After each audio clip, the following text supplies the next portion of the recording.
আসসালামু আলাইকুম বন্ধুরা। আজকের পর্বে নিয়ে চলে এসেছি আমি একটা টিফিন রেসিপি, অসম্ভব মজাদার। তো চলুন শুরু করি। আপনারা সবাই কেমন আছেন? আশা করছি খুব ভালো আছেন। আমিও ভালো আছি আপনাদের দোয়া এবং আশীর্বাদে। তো আজকের পর্বে আমি নিয়ে চলে এসেছি টিফিন রেসিপি। হ্যাঁ বন্ধুরা, আমি আজকে ময়দা দিয়ে বানাবো এই টিফিন রেসিপিটা। ময়দার মধ্যে আলু দিয়ে একটা টিফিন রেসিপি, খুব কম সময়ের মধ্যে, আর খেতে তো ভীষণই টেস্টি। তো চলুন শুরু করি। আমি এখানে ময়দা নিয়ে নিয়েছি 1 বাটি। আপনারা এখানে চাইলে ময়দার পরিবর্তে আটা দিয়েও করতে পারবেন। আর এখানে নিয়ে নিয়েছি একটা আলু সেদ্ধ। আলু সেদ্ধটা আমি এখানে একটা কাঁটা চামচ দিয়ে ম্যাশ করে নিচ্ছি। আপনারা চাইলে এখানে হাত দিয়েও ভেঙে দিতে পারেন। এখানে আমি 1 বাটি ময়দা নিয়েছি, আর আপনারা আপনাদের প্রয়োজন অনুযায়ী যতটুকু পরিমাণ সেটুকু নেবেন। এরপর আমি এর মধ্যে দিয়ে দিচ্ছি একটা ডিম। ডিমটা আমি আগে থেকে ভেঙে রেখেছিলাম।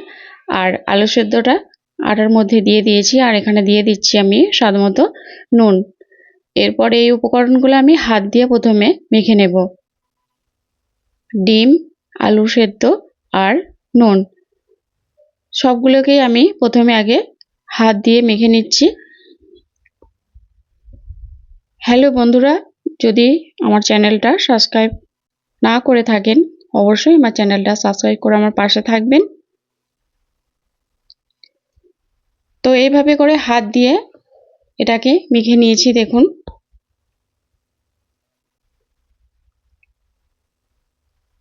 এরপর আমি এখানে নিয়েছি নর্মাল পানি। এখানে পানি দিয়ে অল্প অল্প পানি দিয়ে এটাকে আমি মেখে নেব। সব পানিটা আমি একবারে দেব না, এইভাবে অল্প অল্প পানি দিয়ে একটা ব্যাটার তৈরি করে নেব।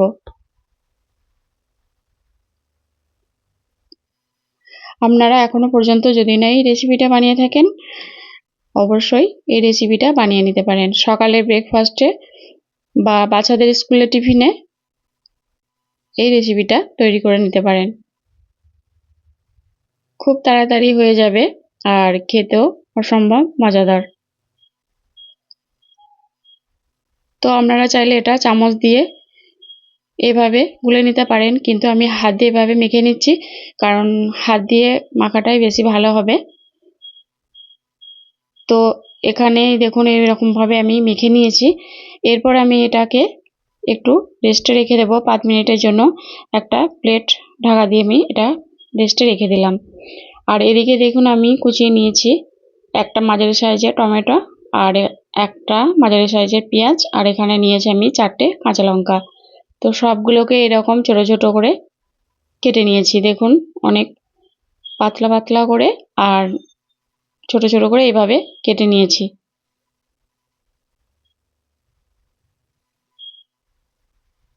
এরপর এদিকে দেখুন একটা কড়াই বসিয়ে দিয়েছি, আর এর মধ্যে আমি দিয়ে দিচ্ছি একটা শুকনো লঙ্কা নিয়েছি, এটাকে 3 টুকরো করে দিয়েছি। আর এখানে আমি দিয়ে দিচ্ছি 1 চামচ 5 ফোড়ন। এরপর এগুলোকে আমি একটু ভেজে নেব। খুব বেশি ভাজার প্রয়োজন নেই, অল্প একটু ভাজলেই হয়ে যাবে। তো এটাকে আমি ভেজে নিয়েছি। এরপর ঠান্ডা করে একটু একটু গোটা গোটা করে এটাকে আমি ভেঙে নেব। খুব বেশি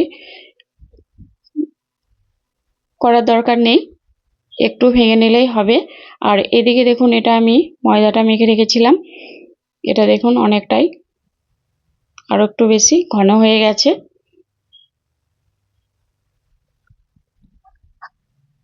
এরপর আমি এখানে দিয়ে দিচ্ছি 1 চামচ গোটা জিরে, আর এখানে যে মশলাটা আমি রেডি করলাম 5 ফোড়ন আর শুকনো লঙ্কা, সেটা এর মধ্যে একটু ভেঙে নিয়ে দিয়ে দিলাম। আর এখানে আমি দিয়ে দিচ্ছি টমেটো কুচি, পেঁয়াজ কুচি আর কাঁচা লঙ্কা কুচি। সবগুলো আমি এর মধ্যে দিয়ে দিলাম।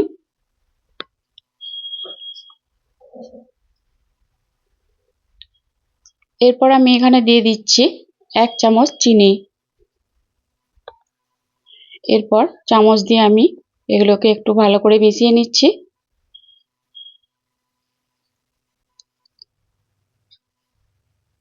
এভাবে করে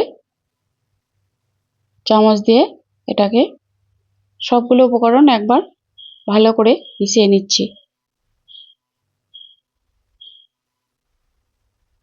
তো এরপর আমি এখানে দিয়ে দিচ্ছি ম্যাগি মশলা। এটা দিলে আরো বেশি টেস্টি হবে। তো আমি পুরোটা দিইনি, অর্ধেকটা দিয়ে দিয়েছি। এরপর দিয়ে দিচ্ছি অল্প একটু পানি, কারণ এখানে এটা আমার একটু বেশি ঘন হয়ে গেছে, তার জন্য আমি এখানে দিয়ে দিলাম 2 চামচের মতো পানি। এরপর আমি আবারও হাত দিয়ে ভালোভাবে মেখে নেব। এখানে চামচের থেকে হাত দিয়ে মেখে নেওয়াটাই বেশি ভালো হবে। এভাবে আমি খুব ভালো করে মেখে নেব। হাতে যদি মাত্র 10 থেকে 15 মিনিট সময় থাকে, আপনারা এই রেসিপিটা তৈরি করে নিতে পারেন।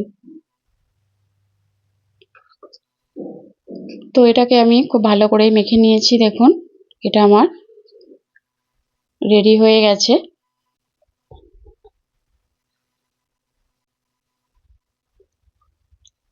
তো দেখুন এটা আমার মেখে নেওয়া হয়ে গেছে পুরোপুরি। এরপর আমি এই দেখুন দেখাচ্ছি এর ঘনত্বটা কেমন হবে। এর ঘনত্বটা ঠিক এরকম হবে, খুব বেশি পাতলাও হবে না, আবার খুব বেশি ঘন হবে না। তো এটা আমি দেখিয়ে দিলাম। এরপর আমি চলে যাব ভাজতে। তো এখানে আমি একটা নিয়ে নিয়েছি, এরকম ফ্রাই প্যান নিয়েছি। এরপর আমি এখানে দিয়ে দিচ্ছি 1 চামচের মতো তেল। এখানে খুব বেশি তেলের প্রয়োজন নেই, আপনারা যদি এর থেকে কম দিতে পারেন হাফ চামচও দিতে পারেন।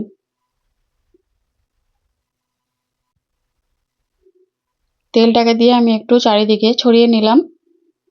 এরপর আমি এখানে 1 চামচ এর মধ্যে ব্যাটার দিয়ে দিলাম, দিয়ে এইভাবে আমি একটু ছড়িয়ে নিচ্ছি। এইভাবে করে একটু ছড়িয়ে দিলাম, আর চারিদিকটা একটু আমি সমান করে নিচ্ছি, কারণ রুটির মতো এটা দেখতেও ভালো লাগবে। এটা আমার দেওয়া হয়ে গেছে। এরপর আমি এখানে উপরে একটু দিয়ে দিচ্ছি সাদা তিল। এটা আপনাদের হাতের কাছে না থাকলে এটা বাদ দিতে পারেন, তবে দিলে খেতে ভালোই লাগবে। তো দেখুন আমি একটা ঢাকনা দিয়ে ঢেকে দিয়েছিলাম যাতে টমেটো পেঁয়াজ সবকিছু সেদ্ধ হয়ে যায় ভালোভাবে। তো এক পিঠ হয়ে গেছে, দেখুন অপর পিঠটা আমি উল্টে দিলাম। একটু লাল লাল করে ভাজলে এটা খেতে খুবই ভালো লাগে। তো আবার আমি ঢাকনা দিয়ে ঢেকে দিয়েছিলাম।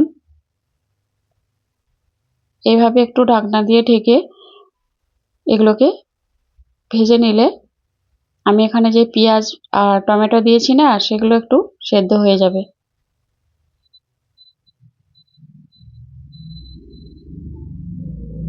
তো এটাকে আমি দেখুন এভাবে একটু লাল লাল করে উল্টে পাল্টে ভেজে এখান থেকে উঠিয়ে নেব।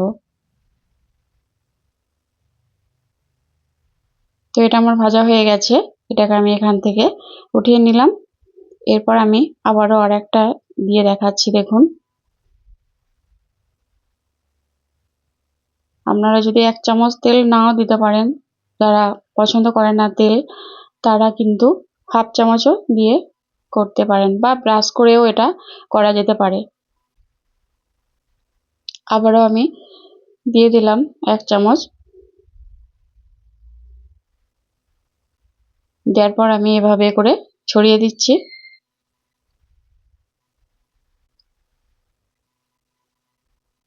এভাবে ছড়িয়ে দিলাম। দেওয়ার পর আমি দিয়ে দিচ্ছি উপরে অল্প সামান্য পরিমাণ একটু তিল, সাদা তিল। এরপর ঢাকনা দিয়ে ঢেকে দিলাম। তো এইভাবে ঢেকে দিয়ে এটাকে ভেজে নিলে আমি পেঁয়াজ আর টমেটো দিয়েছি সেগুলো সেদ্ধ হয়ে যাবে, তার জন্য একটু ঢেকে দিলাম।